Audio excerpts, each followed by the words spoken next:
ইরানকে বোমা মেরে উড়িয়ে দেয়া সহ বাণিজ্যিক অবরোধের হুমকি দিলেন মার্কিন প্রেসিডেন্ট ডোনাল্ড ট্রাম্প। নতুন করে পারমাণবিক চুক্তির বিষয়ে হোয়াইট হাউসের পাঠানো প্রস্তাব তেহরান প্রত্যাখ্যান করায় রোববার এই হুমকি দেন মার্কিন প্রেসিডেন্ট। এরপর থেকে চিরশত্রু ইরান মার্কিন উত্তেজনা তুঙ্গে।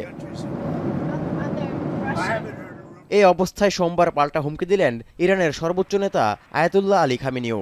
বললেন, ট্রাম্প সত্যি এমনটি করলে যুক্তরাষ্ট্রকেও কঠিন পরিণতির মুখোমুখি হতে হবে। ملت‌های دنیا عصبانی‌اند، ناراحتند تا اونجایی که اطلاع دارن از بسیاری از مسائل، از جنایات کشورهای دنیا، ملت‌های دنیا اطلاع ندارن। মার্কিন শক্তিকে বুড়ো আঙুল দেখিয়ে এভাবে এগুচ্ছে ইরান। মিত্র এবং নিজেদের নিরাপত্তার স্বার্থে যে কোনো বিদেশি হুমকির মোকাবিলায় অস্ত্র ভাণ্ডারও সমৃদ্ধ করছে তেহরান। প্রথম মেয়াদে ক্ষমতায় থাকাকালে ইরান ও ৬ বিশ্বশক্তির মধ্যে ২০১৫ সালে হওয়া পারমাণবিক চুক্তি থেকে যুক্তরাষ্ট্রকে বের করে নিয়েছিলেন ডোনাল্ড ট্রাম্প। পাশাপাশি তেহরানের উপর চাপিয়ে দেন ব্যাপক নিষেধাজ্ঞাও। তৌহিদুর রহমান, এখন বিশ্ব।